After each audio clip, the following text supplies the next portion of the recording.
Dubai. Dubai এখন 7টার flight আসছিল, এখনও কি ভিতরে ঢোকার জন্য কিছু বলতেছে না এখন।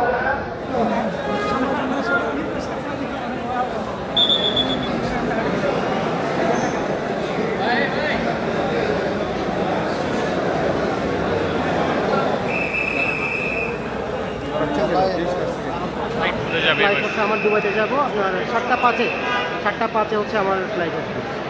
এখন তো প্রায় এখন ইমিগ্রেশনে কিছু হয় নাই।